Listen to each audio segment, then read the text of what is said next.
Por isso eu convido você para abrir sua Bíblia em 2 Timóteo, capítulo 4, versos 6 a 18.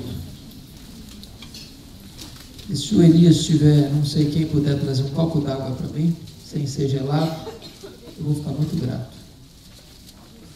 Não sei onde está a assessoria do Elias aí.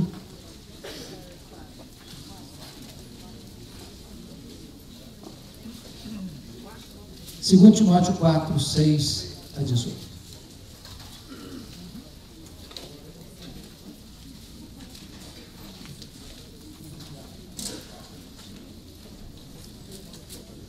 Todos vocês sabem que esta foi a última carta que Paulo escreveu. E Paulo escreveu esta carta da sua segunda prisão em Roma. E vocês sabem também que a segunda prisão em Roma foi muito diferente da primeira prisão. Porque ele não estava mais numa casa alugada, numa prisão domiciliar. Ele estava numa prisão diferente. Uma masmorra, barbetina, um lugar úmido, insalubre, escuro, de onde as pessoas saíam leprosas ou para o martírio. E este é o último capítulo desta carta e essas são as últimas palavras deste capítulo. Consequentemente, estas são as últimas palavras de Paulo antes de morrer, pelo menos registradas na Bíblia. Obrigado, meu amado. É só fazer igual o Paulo fez aqui, dar uma levantada aqui, olha que beleza.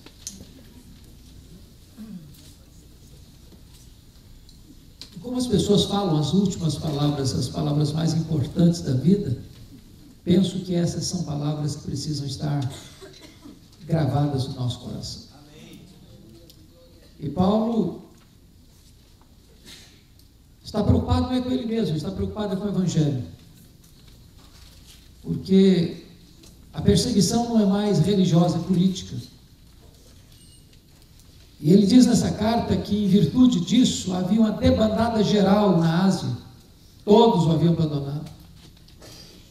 Ele estava preso agora não por uma razão religiosa, ele estava preso como um malfeitor, como um bandido. Talvez acusado de ser o líder, o chefe dos incendiários de Roma. O cristianismo estava correndo riscos seríssimos. E não obstante esse fato, os falsos mestres também estavam seduzindo e pervertendo o Evangelho e atacando a igreja.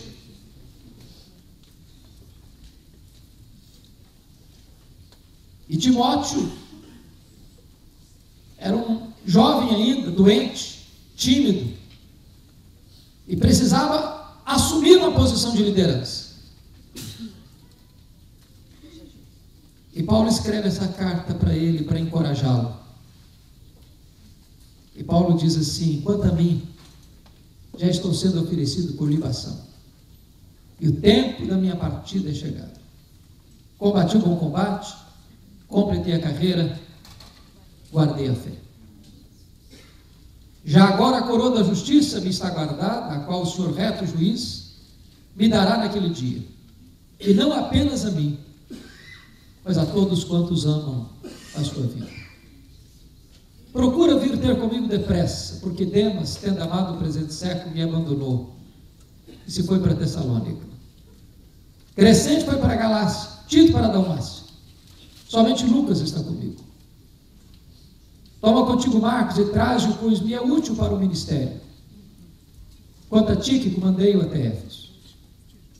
Quando vieres, traz a capa que deixei em Trode na casa de Carpo, bem como os livros, especialmente os pergaminhos. Alexandre o latoeiro causou-me muitos males. O Senhor lhe dará paga segundo as suas obras. Tu guarda-te também dele, porque resistiu fortemente às nossas palavras. Na minha primeira defesa, ninguém foi a meu favor. Antes todos me abandonaram. Que isso não lhe seja posto em conta. Mas o Senhor me assistiu e me revestiu de forças, para que por meu intermédio a pregação fosse plenamente cumprida e todos os gentios a ouvissem. O Senhor me guardará de toda a obra maligna e me levará salvo para o seu reino celestial. A Ele, glória pelos séculos dos séculos. Amém. Amém. Eu quero pedir permissão a você para só voltar nessa passagem no final da minha fala. Eu gostaria de, nesta manhã, apresentar a vocês o apóstolo Paulo, esperando com isso encorajar o coração de vocês. Quem foi este homem? Considerado o maior apóstolo,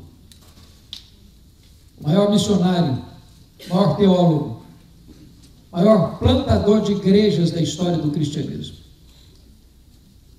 Quem foi este homem que morreu pobre, velho, abandonado, numa masmorra, saindo de lá por martírio,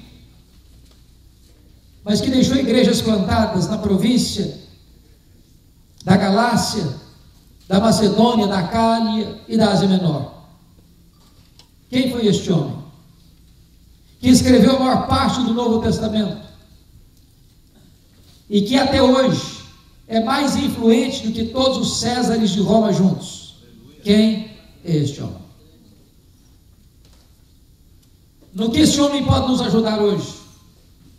Como a sua vida pode nos encorajar nesta manhã? Eu gostaria de apresentar a vocês o apóstolo Paulo. A história dele começa lá em Filipenses capítulo 3, versos 5 e 6, quando diz que ele foi circuncidado ao 8º dia, da linhagem de Israel, da tribo de Benjamim, hebreu de hebreus, quanto à lei fariseu, quanto ao zelo perseguidor da igreja. Ele era um judeu puro sangue. Ele era uma das mais importantes tribos de Israel, a tribo de Benjamim. E diz Atos 22, versículo 3, que ele nasceu em Tarso, na Cilícia, importante região do Império, consequentemente era um cidadão romano. E que foi enviado ainda jovem para Jerusalém, onde morava sua irmã, para estudar aos pés do grande mestre Gamaliel, que era neto do rabino Hilel, para tornar-se um líder entre o seu povo, para tornar-se um rabino. E diz Gálatas 1, versículo 14, que dentre os da sua idade ele se destacou, pelo seu zelo, pela tradição de seus pais.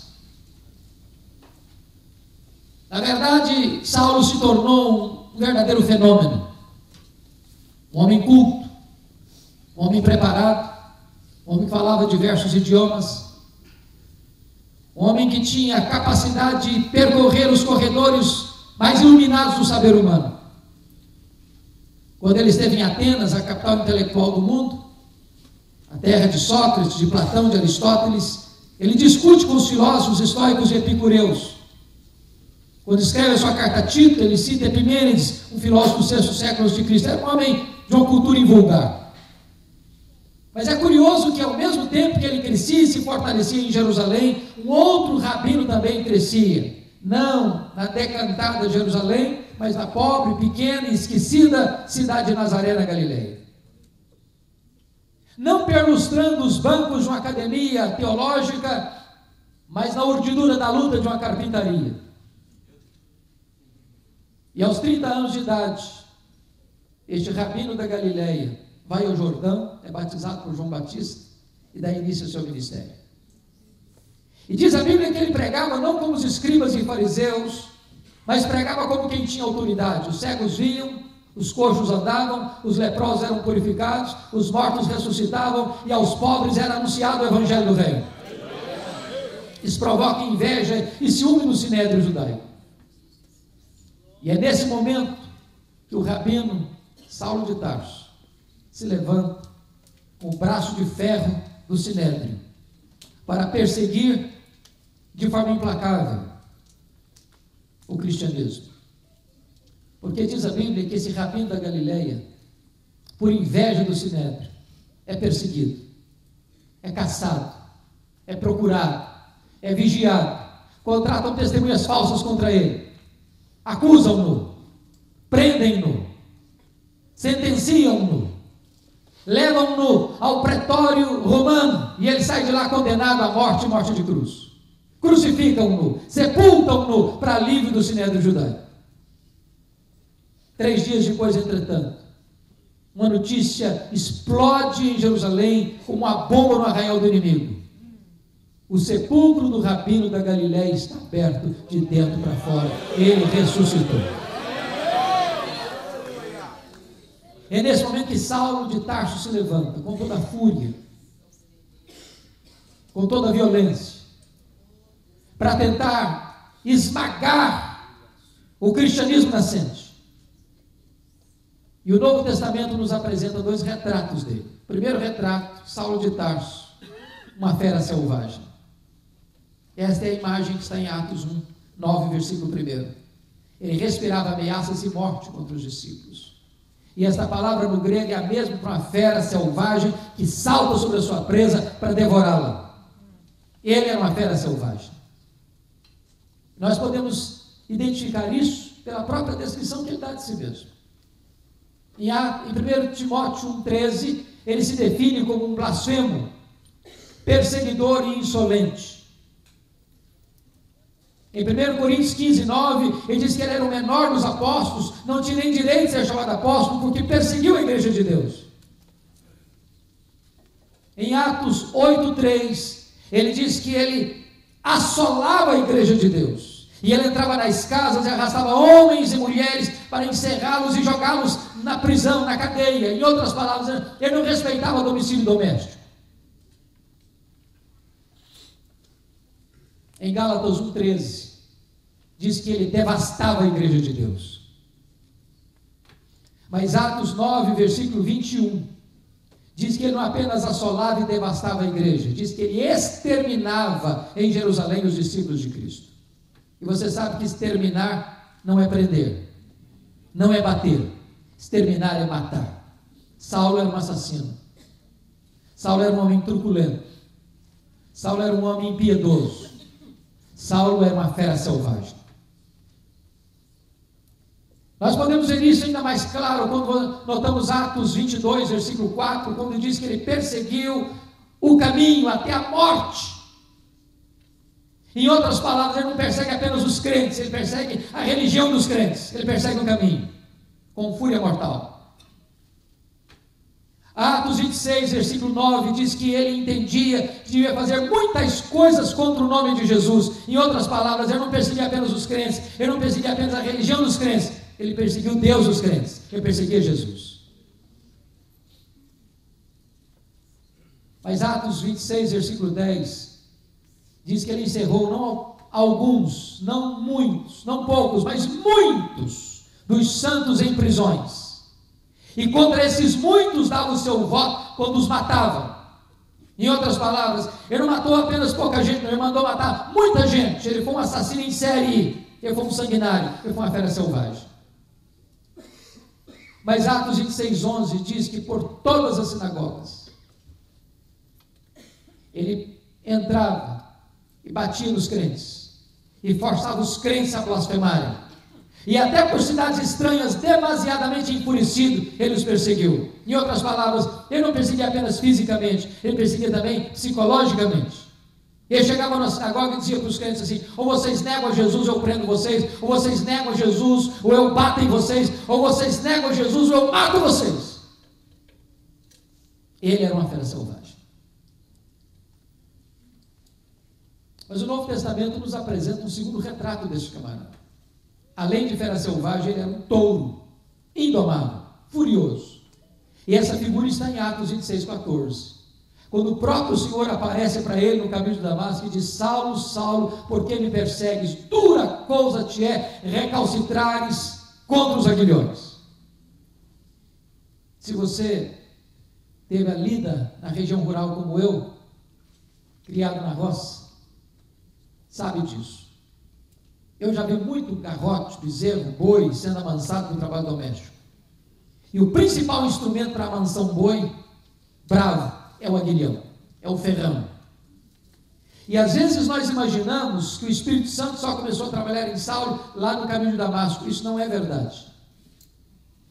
Toda vez que Saulo entrava numa casa, e arrastavam um homem e uma mulher para jogá-lo na prisão. Toda vez que Saulo entrava numa sinagoga e forçava um crente a blasfemar contra o nome de Jesus, e esse crente, em vez de blasfemar, preferia morrer pelo nome de Jesus, a negar a sua fé, o Espírito Santo estava picando a consciência desse homem, o Espírito Santo estava ferroando esse touro bravo, mas esse touro bravo não quer ser amansado, até o dia que esse touro bravo, respirando ameaças de morte, sai de Jerusalém, vai para Damasco, com o propósito de encerrar em cadeia, em prisão, e levar para Jerusalém os discípulos de Cristo.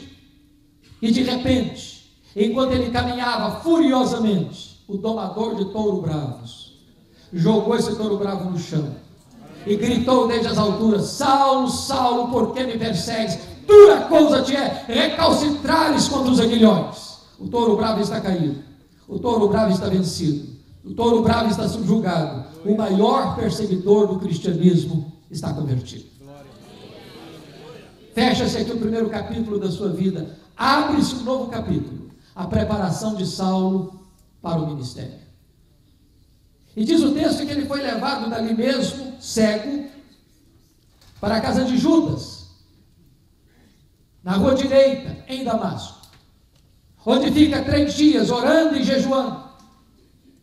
E Atos 9,13 diz que Deus aparece para Ananias, lá em Damasco, e diz: vai à casa direita, à rua direita, na casa de Judas, porque Saulo está orando, e põe as mãos sobre ele, para que ele fique curado e receba o Espírito Santo. E Ananias responde assim: Senhor, mas eu tenho ouvido falar de tanta gente, quantos males tem feito este homem aos teus santos em Jerusalém. Deus diz: vai, porque ele é para mim um vaso escolhido, eu enviarei para longe aos gentios e aos reis, e lhe mostrarei mais o quanto importa sofrer pelo meu nome. Diz a Bíblia que Ananias foi, que Ananias impôs as mãos sobre ele, que ele ficou curado, ficou cheio do Espírito Santo, e ele foi batizado. E agora, se você puder, abra sua Bíblia comigo, em Atos 9,20, por favor. Atos 9,20.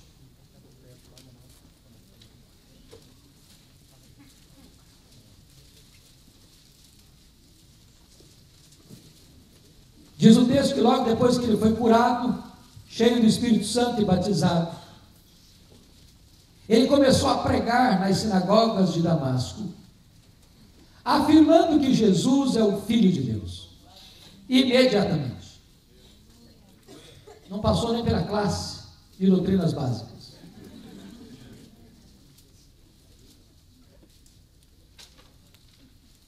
Mas preste atenção no verso 22, por favor. Saulo mais e mais se fortalecia, confundindo os judeus, demonstrando que Jesus é o Cristo. E eu pergunto a você, tem alguma diferença entre o que ele fez no verso 20 e o que ele fez no verso 22?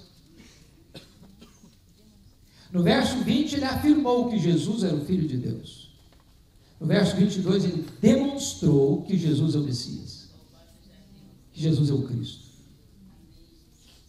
E você sabe que demonstrar é provar uma tese, detalhada, meticulosa e exaustivamente.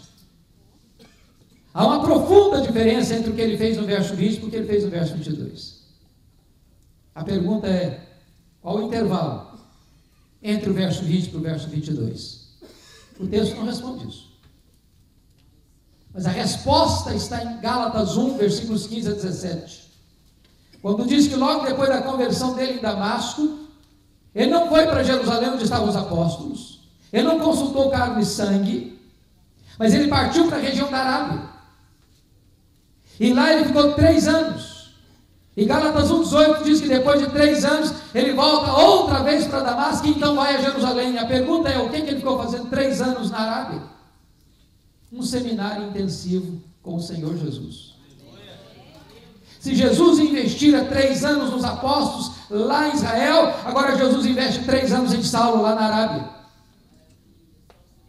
E a teologia que Paulo escreve nas suas epístolas não é uma teologia que ele aprendeu num banco de uma academia teológica, ele aprendeu por revelação direta do Senhor Jesus.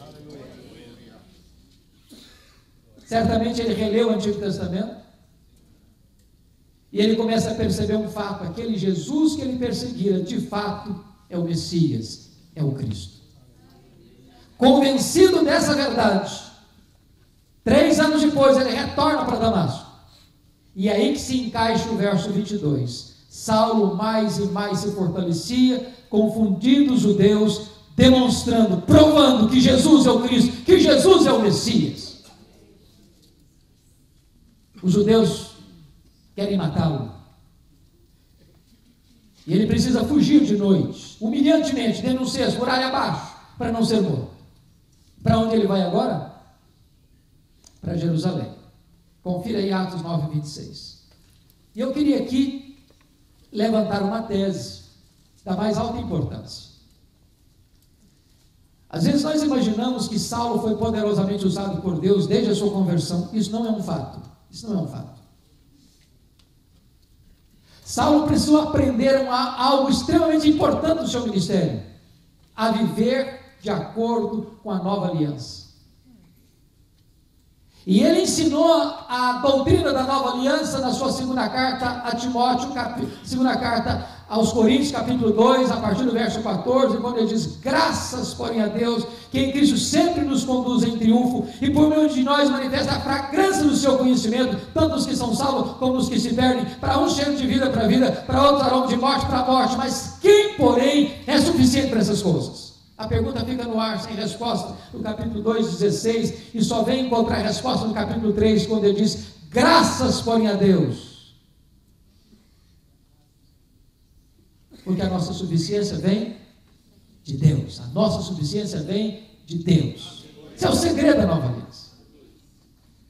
Você sabe que na velha aliança, conforme o povo disse para Moisés, quando desceu com as tábuas da lei, e o povo de Israel disse: tudo que o Senhor falou, nós faremos. E eu pergunto a vocês: fizeram? Não, não fizeram. Por que não fizeram? Faltou sinceridade? Não. Faltou poder. Na velha aliança, tudo depende de nós. Nada depende de Deus. Na nova aliança, tudo depende de Deus. Nada depende de nós. A tese que eu quero levantar é que quando Saulo subiu para Jerusalém, ele estava governado pela velha aliança. Ele subiu com algumas ideias agitadas em sua mente. E as ideias eram essas: eu vou ser o grande líder da igreja em Jerusalém. Ele tinha motivos para pensar isso.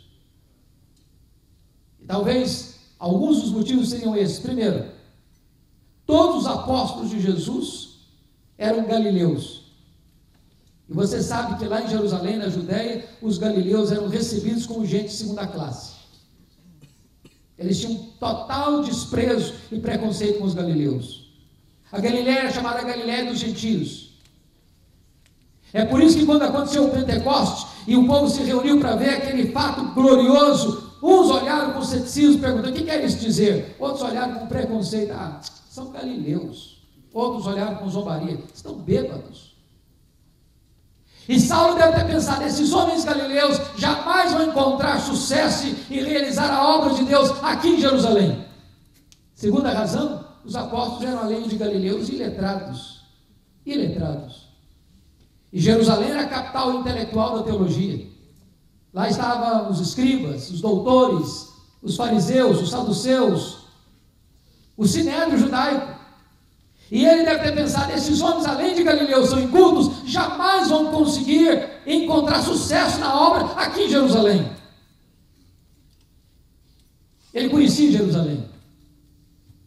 Ele conhecia os corredores e os intestinos da religião de Jerusalém. Ele tinha trânsito em Jerusalém. Ele tinha perseguido a igreja de Jerusalém. Ele devia ter pensado assim: eu tenho o melhor currículo, eu tenho o melhor perfil, eu sou o cara. E com essas ideias ele subiu para Jerusalém. Agora confira comigo Atos 9, 26. Quando ele chega na igreja de Jerusalém, com ideias de ser o líder, nem recebido ele foi. Nem recebido ele foi. Atos 9, 26. Nem recebido ele foi.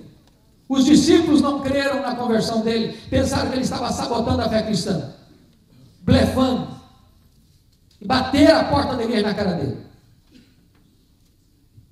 Para quem aspirava à liderança, foi um golpe violento. Mas diz a Bíblia em Atos 9, 27, que Barnabé o apanha, o apresenta aos apóstolos, os apóstolos recebem, e ele tem então introdução na igreja, e ele começa a entrar e a sair, e a discutir com os helenistas, e de repente os helenistas querem matá-lo. Os helenistas eram judeus nascidos fora de Israel, querem matá-lo. E os discípulos se reúnem, os membros da igreja se reúnem e disseram para ele: Saulo, você tem que ir embora da nossa igreja, você não pode ser nosso pastor, você tem que ir embora. Agora preste atenção nisso. Não é fácil para um pastor estar convencido de que deve ficar na igreja, quando os membros da igreja estão convencidos que o pastor deve ir embora da igreja. Não é fácil lidar com isso. A grande pergunta é: será que ele foi embora? Não, ele não foi embora. Ele não foi embora. Ele era teimoso, cabeça dura. Mas não era apenas os membros da igreja que queriam que ele fosse embora, não. Deus o mandou embora. Olha Atos 9, Atos 22, versículo 17 a 19. Deus apareceu para ele em Jerusalém e diz: vai embora da igreja, vai embora de Jerusalém, eles não vão te ouvir. Ô gente, ser mandado embora da igreja pela liderança da igreja, pela assembleia da igreja é uma coisa, mas ser mandado embora da igreja pelo próprio Deus, parece que não resta mais opção. Sabe o que ele fez? Ele não foi embora. Confira aí comigo no verso 18, ele começa a argumentar com Deus. Ele começa a razoar com Deus. Ele diz: Deus, mas eu persegui a igreja aqui. Eu estava presente quando mataram Estevão e meu testemunha. Eu até guardei as vestes daqueles que eu apedrejaram. Sabe o que ele está dizendo para Deus? Deus, o senhor tem que pensar melhor. O senhor vai cometer um erro estratégico. Eu sou o cara, eu tenho o melhor currículo, tenho o melhor perfil. O senhor não pode me mandar embora. Eu sou a única pessoa adequada para alavancar esse trabalho aqui. Sabe o que aconteceu? Deus não mudou de ideia. Foi Saulo quem teve que mudar e mudar-se. Deus diz: vai! Sabe o que ele fez? Ele não foi. Não foi. Volta para Atos 9:30, por favor. Diz que os discípulos reuniram e levaram-no até Cesareia. Preste bem atenção, ele não foi, ele foi levado, ele não saiu, saíram com ele. Ele saiu de Jerusalém como Ló saiu de Sodoma, a reboque. Mandaram-no para onde depois? Para Tarso. Onde era Tarso? A cidade que ele nasceu. Sabe o que Deus está dizendo para esse cara que se acha insubstituível? Meu filho, arruma as malas e volta para casa. Se você pensa que eu preciso de você, pois é você que precisa de mim. Você precisa aprender que tudo depende de Deus e nada de você.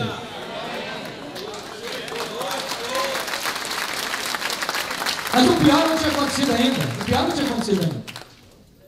Olha Atos 9:31. No dia que ele arrumou as malas e foi embora da igreja, a igreja passou a ter paz e passou a crescer.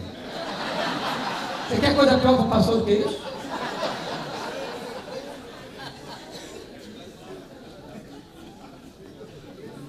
Ele precisava aprender que tudo depende de Deus, nada depende de nós.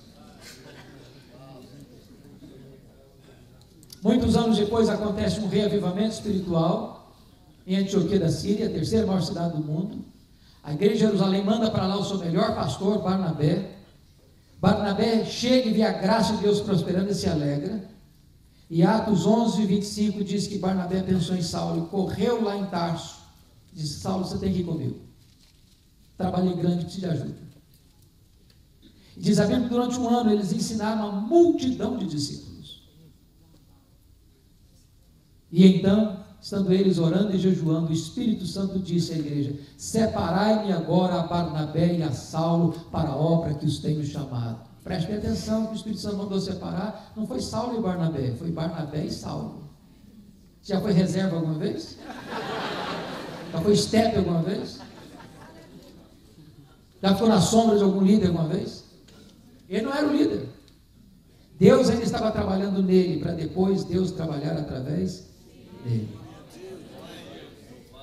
E eles saíram então, foram para a ilha de Chipre, e João Marcos, primo de Barnabé, os acompanha como auxiliar dos dois obreiros, e eles chegam em Pafos, e o governador está interessado em ouvir o evangelho, mas o seu mágico a tiracolo, seu mágico particular Elimas, tenta impedir o governador de ouvir o evangelho, se o governador se converter, você perde o emprego. E diz o texto que Saulo, cheio do Espírito Santo, fixou os olhos no mágico e disse: ó servo do diabo, até quando perverterás os retos caminhos de Deus, pois ficarás cego. E o mágico fica cego, e os olhos da alma do governador são abertos, e ele é convertido a Cristo. E a partir desse momento, Saulo deixa de usar o seu nome judaico, Saulo, para usar o seu nome romano, Paulo, e a partir daí ele vai se transformar no maior líder do cristianismo. Saem dali, vão para perto da Panfilha. Diz Atos 13, que ali em perto da Panfilha, o jovem João Marcos abandona o grupo e volta para sua casa em Jerusalém. E eu não sei por que João Marcos voltou, mas eu tenho algumas cogitações. A primeira delas é que ele era muito jovem e ele pensou que quando foi acompanhando os dois obreiros, que missões era turismo. E quando ele percebeu que o negócio não era nada de turismo, ele ficou desanimado, voltou. Pode ser uma possibilidade. Segunda possibilidade: quando ele saiu de Antioquia da Síria, o líder da caravana era o seu primo, Barnabé, cara de coração grande. No meio do caminho a liderança muda. Ele disse: não, sobre a liderança do meu primo, tinha coragem de ir, mas a liderança do outro eu não vou, não.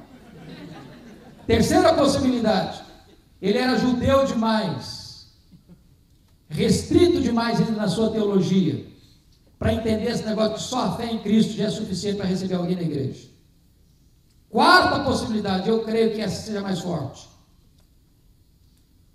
é que diz o texto lá em Gálatas capítulo 4, versículos 14 a 16, que Paulo pregou o evangelho pela primeira vez na Galácia por causa de uma enfermidade física. Que enfermidade física era essa? Talvez a mesma que Paulo chamou de um espinho na carne, mensageiro de Satanás, para lhe esbofetear, para que ele não se ensoberbecesse. E tudo nos faz crer que quando ele sai de Antioquia, ele não está doente. Mas quando ele chega na Galácia, ele está doente de uma enfermidade física. E os historiadores e os exegetas, na sua vasta maioria, entendem que ele contraiu uma doença em perto da Panfilha, um lugar, uma região alagadiça, pantanosa, de alta incidência de malária, e que ele teria contraído uma malária em perto da Panfilha, que provocava uma dor de cabeça alucinante, com passar um ferro em brasa sobre a cabeça, afetando inclusive a visão. E tudo nos faz crer que o problema físico dele afetava a sua visão, porque quando ele chega na Galácia, ele diz que os crentes o receberam como anjo de Deus, se possível teria arrancado os próprios olhos para dá-los a ele. O certo é que João Marcos voltou, não sei por que razão. E eles então saem dessa região pantanosa para subir as montanhas do Cáucaso e entrar na Galácia do Sul. Paulo agora doente, podia ter motivos para voltar e se internar no melhor hospital de Antioquia da Síria, e ele prossegue o trabalho, com lágrimas e com sangue. Antioquia da Pisídia, Icônio, Listra e Derbe. Chega a ser apedrejado em Listra, e arrastado à cidade como morto, mas deixa igrejas plantadas e liderança constituída dessas igrejas. E agora ele volta, Atos 14, versos 26 e 27, e diz o texto que ele chega, reúne a igreja para dar um relatório. E aqui, nota de rodapé, tem espaço na igreja para testemunhos. Tem espaço. Nota de rodapé de novo, não tem espaço para projeção humana na igreja. Relataram quantas coisas fizeram Deus, e não quantas coisas fizeram eles. Quem faz a obra é Deus, nós somos apenas os instrumentos. Mas notem vocês que Atos 15, logo quando a obra de Deus avança, o diabo se agita, pode ter certeza disso. E Atos 15 diz que uns membros da seita dos fariseus, escutando que os gentios estavam se convertendo e entrando para a igreja apenas pela fé em Cristo, ficam revoltados inconformados, e descem de Jerusalém e começam a dizer para esses crentes o seguinte: se vocês não se circuncidarem, se vocês não guardarem a lei de Moisés, vocês não poderão ser salvos. Bom, esses judaizantes perturbaram a igreja e perverteram o evangelho, porque isso não é evangelho.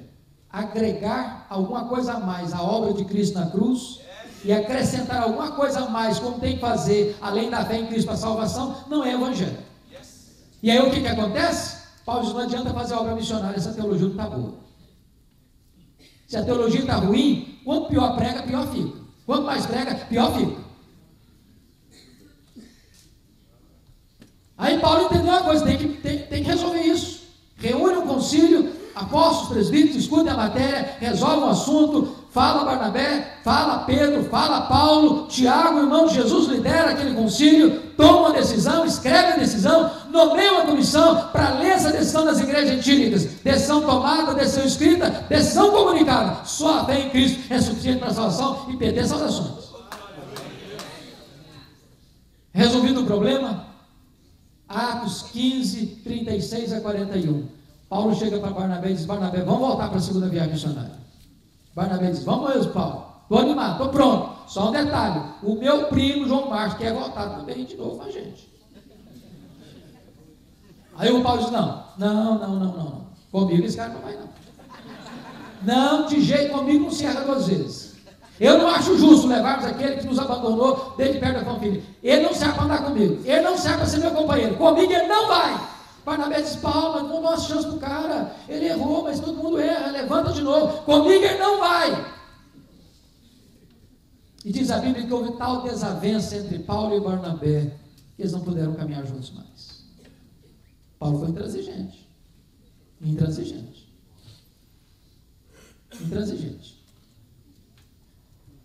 Mas deixa eu dizer uma coisa para você: líderes cristãos não deviam brigar, não deviam. Mas o que eu acho magnífico é que mesmo quando eles brigam, o projeto de Deus não pode ser frustrado. Que agora, em vez de uma caravana, tem 2. Paulo pega Silas, profeta de Jerusalém.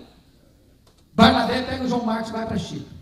O livro de Atos passa pelo relato de Paulo. E ele pega o Silas, quer ir para a Ásia, Deus o impede de ir para a Ásia, ele escuta a voz do varão macedônio: passa a Macedônia e ajuda-nos. E ele entra na Macedônia. E eu acho curioso porque Paulo passa batido em algumas cidades e se fixa em outras. E por que ele passa batido em umas e se fixa em outras? Porque Paulo era um missionário estratégico. O fato de você ser orientado por Deus não isenta você de escolher os melhores métodos para alcançar os melhores fins. Todas as cidades que Paulo se fixou foram cidades estratégicas. Filipos era a colônia romana, Tessalônica era a capital da Macedônia, Bereia era a cidade importante, Atenas a capital intelectual do mundo, e Corinto, capital da Caia. O que Paulo está nos ensinando? Estratégia missionária. Vamos plantar a igreja? Vamos. Em que cidade? Vamos comprar um terreno, alugar um lugar para fazer um templo? Vamos. Em que bairro? Em que rua? Que terreno?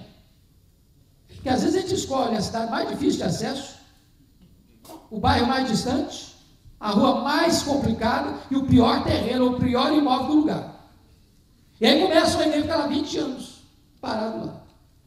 Paulo está nos ensinando uma coisa: se nós fôssemos mais estratégicos, nós teríamos igrejas estratégicas que influenciariam a sua micro-região.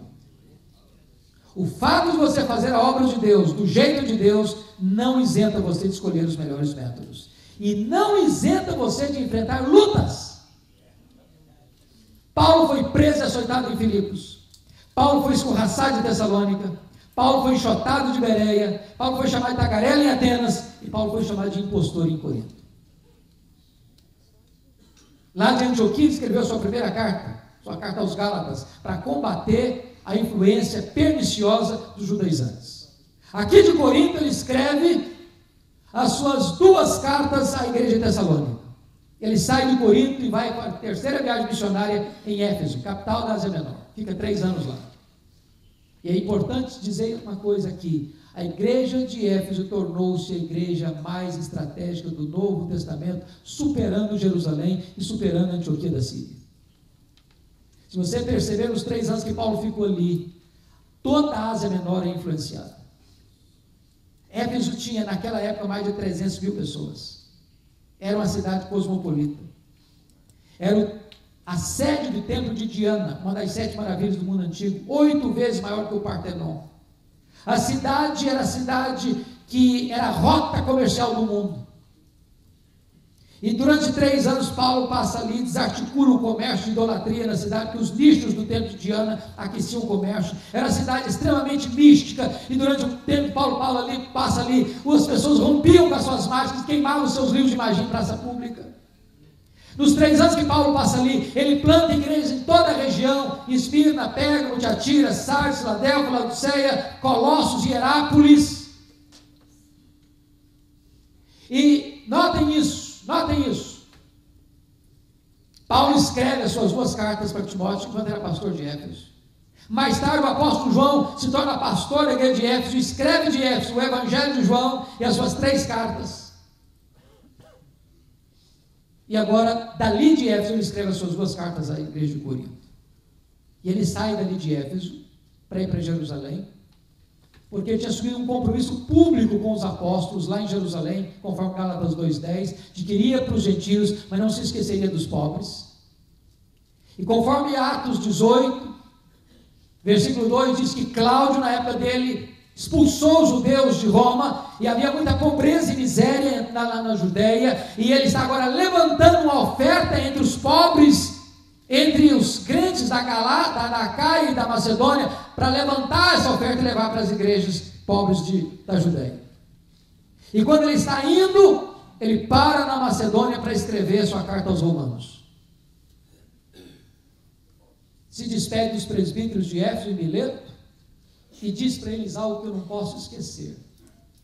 Ele diz assim para eles: em nada eu considero a vida preciosa para mim mesmo, conquanto que eu complete a minha carreira e o ministério que eu recebi do Senhor Jesus para testemunhar o Evangelho da graça de Deus.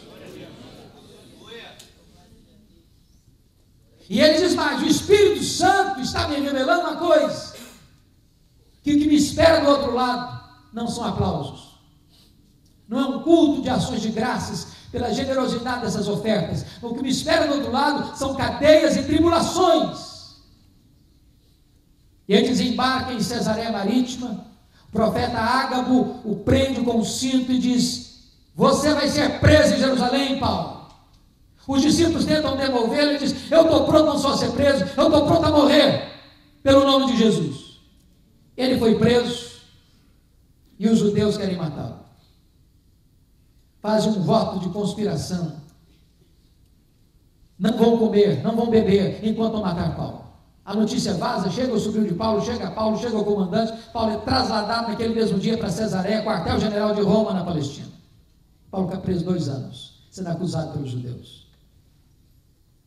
Governador Félix cede um tempo, chega o seu tempo, assume o governo Festo. O governador Festo está para entregá-lo para o sinédrio judaico, que quer cooptar e corromper o governador para matar Paulo na estrada a caminho de Jerusalém, porque eles disseram: governador, esse caso é religioso, isso não é um problema político, manda esse homem para cá, nós somos um fórum competente para julgá-lo, e queriam tramar a morte dele ainda no caminho. E Paulo percebeu isso e disse: eu sou cidadão romano, quero ser julgado em Roma.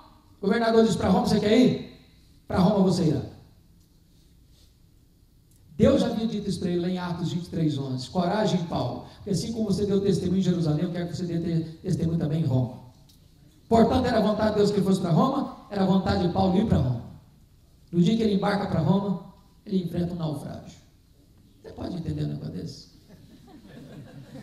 Por que tem que ser tão difícil assim? Tinha 276 pessoas no navio. O pânico tomou conta de todo mundo.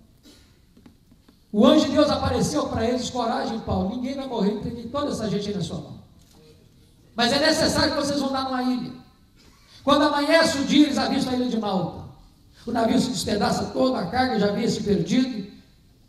Todos eles se salvam em tábuas, nadando, o navio se arrebentando todo, e eles chegam em Malta, molhados, transidos de frio, e os bárbaros que não falavam grego recebem-nos com urbanidade, com carinho, montam uma grande fogueira para aquecê-los, e parece que a única pessoa que quer manter essa fogueira acesa é Paulo. Vai catar uns gravetos para jogar na fogueira, para alimentar o fogo. Quando ele joga aquele punhado de graveto na fogueira, uma vibra brota do fogo e prende na mão do Paulo. Aquela cobra tinha 276 outras opções para morder.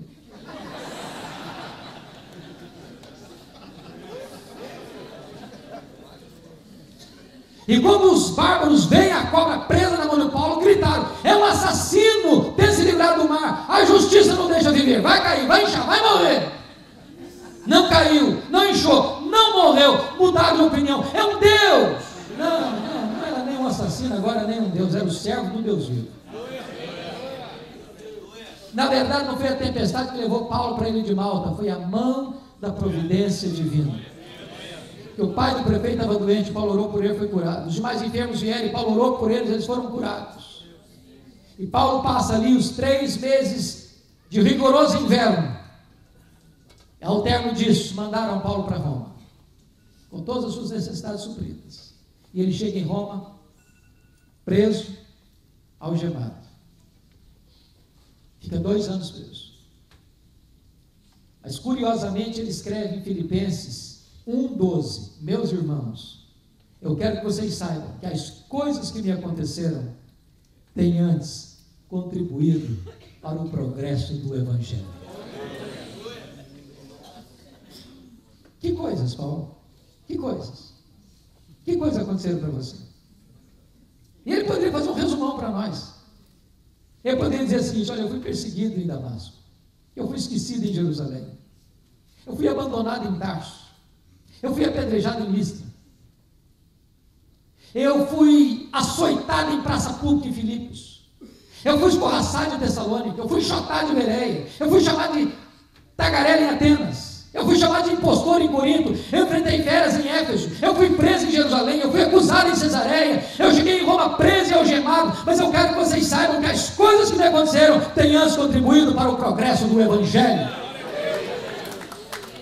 Eu não creio em acaso, eu não creio em sorte, eu não creio em azar, eu não creio em determinismo, eu não creio em olho gordo, eu não creio em sexta-feira 13, eu sei que a mão de Deus dirige o meu destino.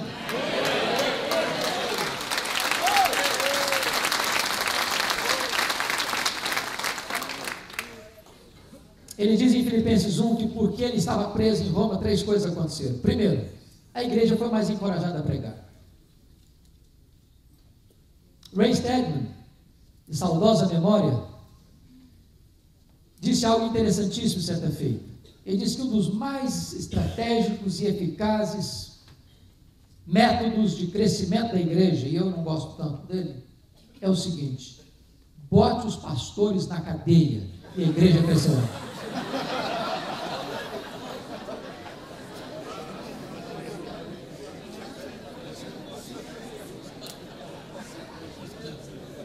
Quando os crentes viram Paulo preso e trabalhando mais do que eles, os caras, não é possível, esse cara está preso, está pregando mais que a gente, ganha mais gente que a gente, vamos nos mexer.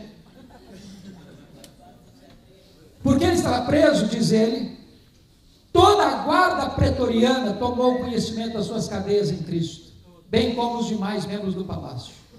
A pergunta é: o que era a guarda pretoriana? Era a guarda de elite do imperador, eram os soldados da mais alta patente, era gente que trafegava livremente pelos corredores do palácio e tinha influência política no império. Eram 16 mil soldados de escol, 2 anos, 3 turnos por dia. Um soldado tinha que estar preso a ele era prisioneiro de César, embora entendesse que ele era prisioneiro de Cristo, embaixador em cadeias. E aí o que Paulo fazia com esses caras? Evangelho deles, evangelho deles. Paulo podia pensar: no dia que eu sair dessa prisão aqui, eu vou ser um missionário de novo. Não é o lugar que faz você, é você que faz o lugar. Se você esperar um ambiente bom, ambiente agradável, para começar a fazer a obra, você não vai fazer nunca. Ah, depois que eu fizer um curso, aí eu vou ser pregador. Começa a pregar, Marão. No dia que eu fizer um curso de evangelismo, eu vou começar a falar de Cristo. Começa a falar hoje. No dia que eu entender um pouquinho melhor da Bíblia, eu vou começar a falar de Jesus. Talvez você possa saber quase nada, mas você pode fazer pelo menos uma coisa. Eu só sei uma coisa, eu era cego e agora eu vejo.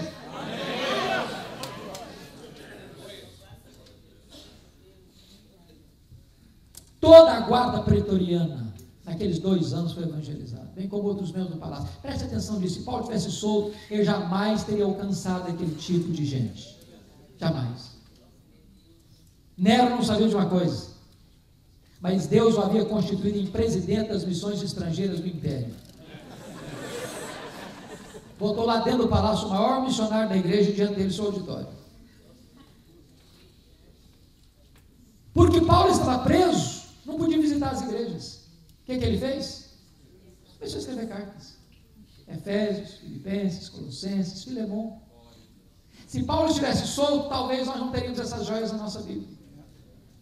Você olha para a sua vida hoje, meu Deus, está de ponta cabeça. Eu quero ir para o norte, eu vou para o sul, quero ir para a direita, vou para a esquerda, quero ir para a frente, estou dando marcha ré. Parece que só tem tempestade na minha vida. Entenda uma coisa, querido, não existe acaso. A mão de Deus dirige o seu destino. Deus, você está onde Deus quer que você esteja. E onde quer que você esteja, é o lugar próprio de fazer a obra de Deus.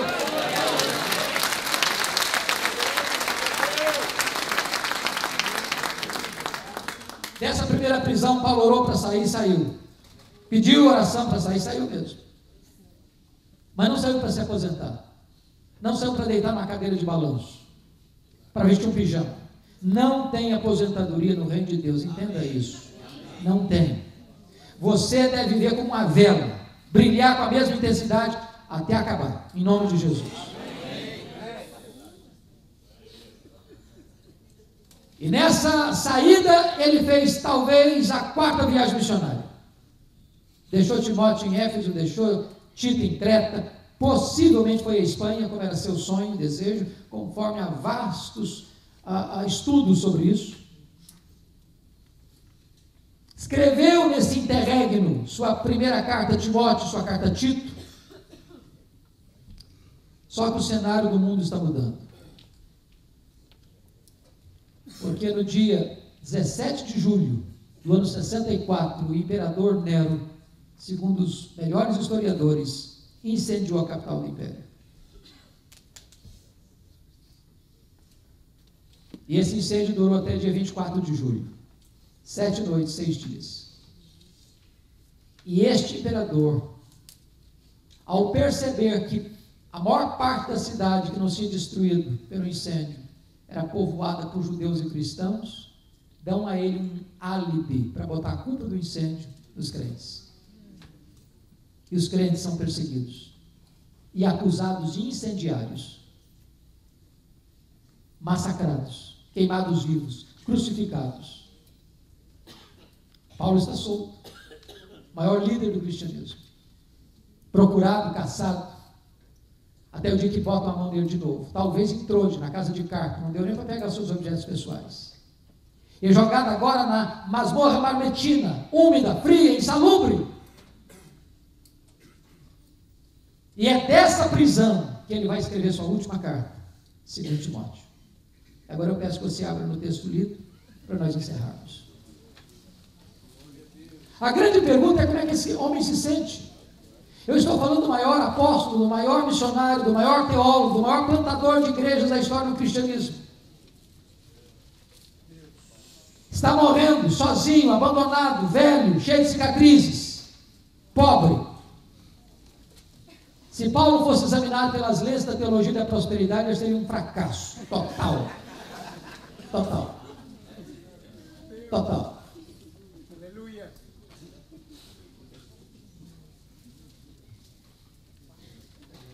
Como é que ele se sente? Ele vai fazer uma avaliação da vida dele. Primeiro ele olha para as lentes do retrovisor e examina o passado. Diz no verso 7 aí: eu combati o bom combate, completei a carreira, guardei a fé. Todos os verbos estão no passado. Ele diz o seguinte: a minha vida foi um combate, não foi amenidade não. Não espere amenidade. E ele diz o seguinte: eu não comecei a carreira e larguei no meio do caminho também não. Não basta começar bem, precisa terminar bem. Você conhece gente que parou no meio do caminho, que retrocedeu? Em nome de Jesus, irmão, prossiga. Prossiga. Você precisa terminar a carreira. Você precisa perseverar. Você não pode desanimar. Você não pode retroceder. Você precisa avançar em nome de Jesus. Você precisa sonhar de novo com o ministério. Você precisa ter paixão pelo ministério. Você precisa amar a Deus. Você precisa fazer a obra de Deus. Em nome de Jesus, isso tem que encantar a sua alma. E ele diz ainda: eu não prostituí meu ministério também não. Eu não cedi a pressão não. Eu não vendi minha consciência não. Eu não preguei o evangelho por causa de lucro não. Eu guardei a minha fé. Mas agora vai fazer uma avaliação do seu presente, no verso 6. Ele muda os verbos do presente. Já estou sendo oferecido por libação. E o tempo da minha partida é chegado.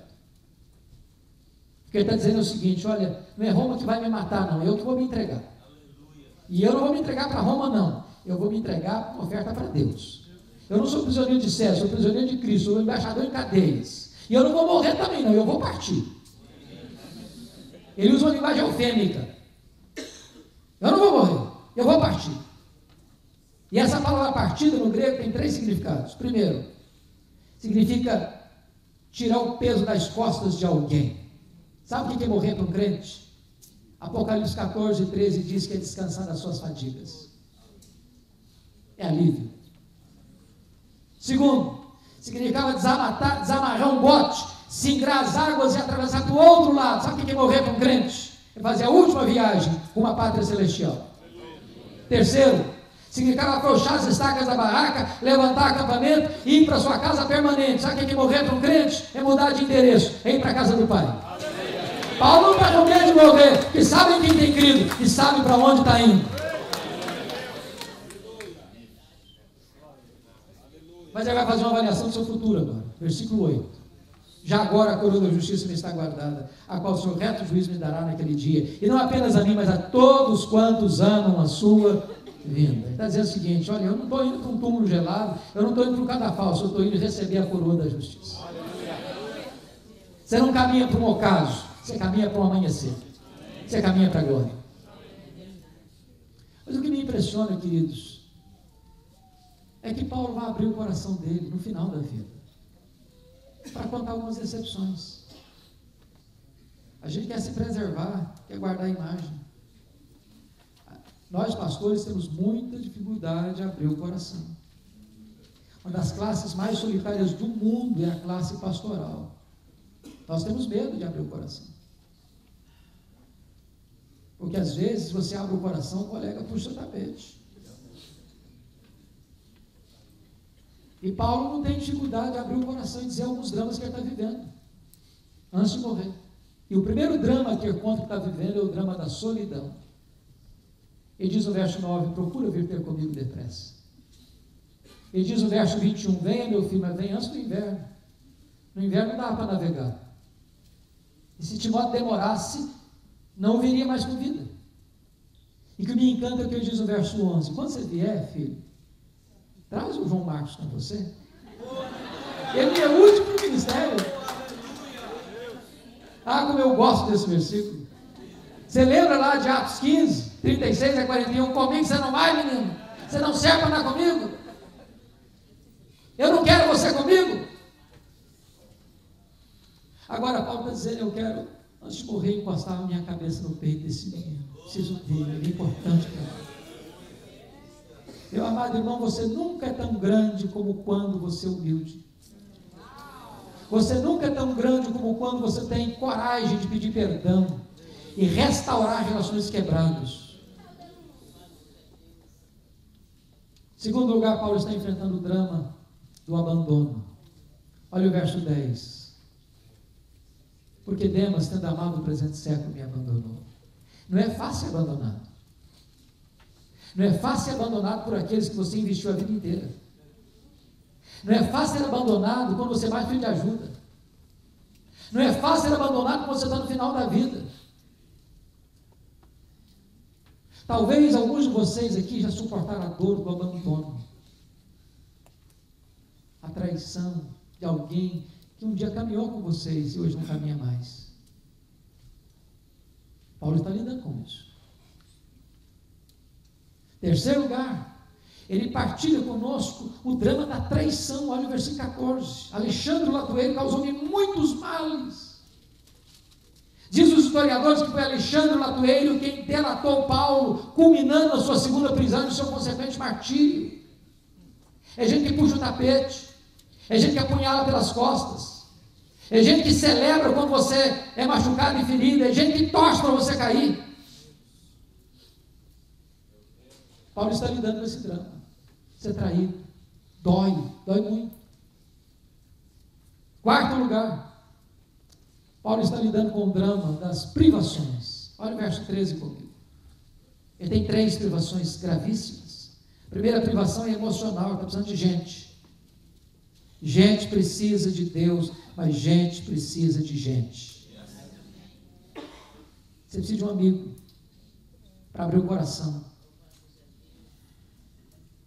Você precisa de alguém que você possa dizer o seguinte: eu conto com você. Abre meu coração. E talvez esses amigos não vão passar dos dedos de uma mão, mas você precisa dessa gente. Está passando privações mentais. Ele diz assim para Timóteo: quando você vier, meu filho, traz os meus livros, os meus pergaminhos. Isso me encanta, porque o cara sabe que vai morrer, ele quer estudar mais. Tem gente que vive a vida inteira e não estuda nada. Deixa eu dizer uma coisa para você: se você é pastor e não gosta de ler, repensa a sua vocação.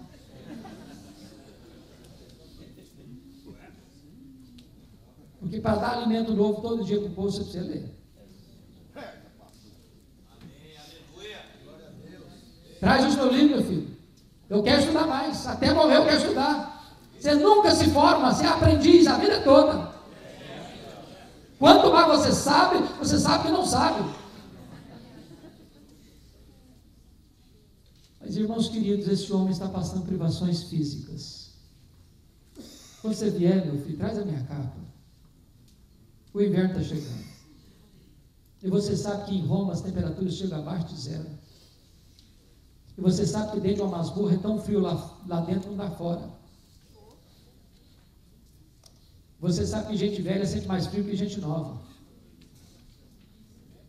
E ele está dizendo: meu filho, se você não vier logo trazer minha capa, eu vou morrer de frio antes de ser degolado. E eu estou falando do maior pastor, maior teólogo, maior missionário, maior plantador de igrejas da história do cristianismo. Não tinha sequer uma capa velha para usar na hora do inverno. Quando você e eu reclamamos da casa que moramos, da comida que comemos, da roupa que vestimos.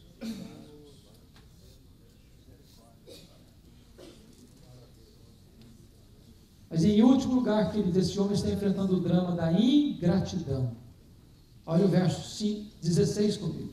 Na minha primeira defesa, ninguém foi a meu favor. Antes, todos, meu irmão. Eu acho que a expectativa de Paulo é que quando chegasse naquela audiência, ia ter um batalhão de crentes lá, para defendê-lo, para dar uma palavra em seu favor. E quando ele chega, não tem ninguém. Ninguém. Talvez ele entrasse, olhasse para a porta: vai entrar um crente, vai entrar um crente, vai entrar um crente. Não entra ninguém. Ninguém. Ninguém. O cara deu a vida, investiu a vida, plantou igrejas, foi pai espiritual de milhares. Na hora que ele mais precisou de uma palavra, não teve ninguém.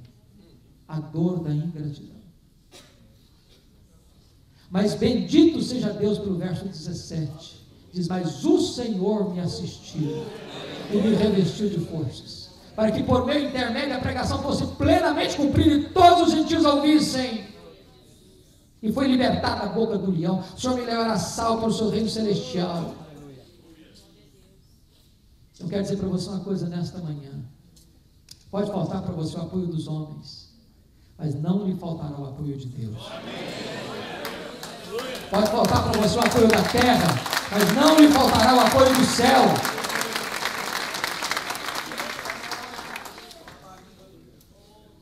Quis Deus, irmãos, que essa última cena não estivesse na Bíblia.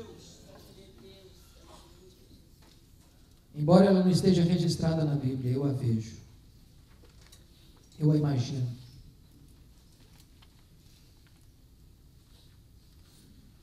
Eu fico pensando naquele dia em que aquele rude, insensível carcereiro recebeu na sua mesa um pedaço de papel ou de pergaminho, contendo o nome de um prisioneiro que deveria ser executado naquele dia.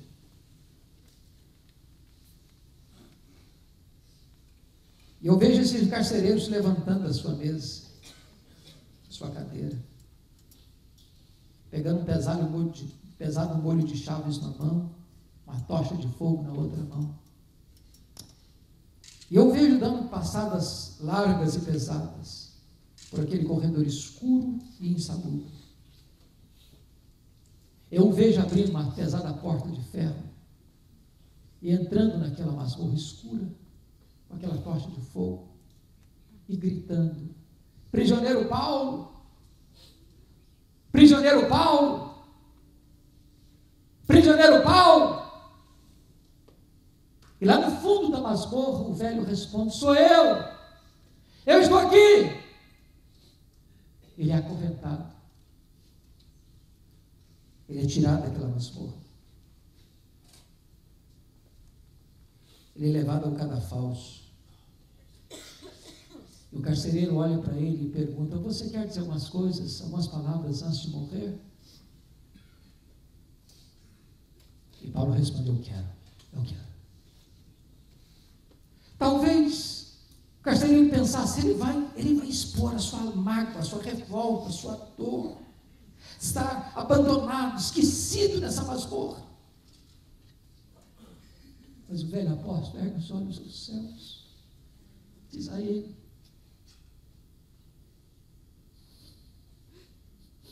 ao Senhor Jesus, glória pelos séculos dos séculos. Amém. Botou a cabeça no cepo. A espada de Roma tosou-lhe a cabeça. Cabeça para um lado, corpo para o outro. Tombou na terra como um mártir. Foi recebido no céu como um príncipe.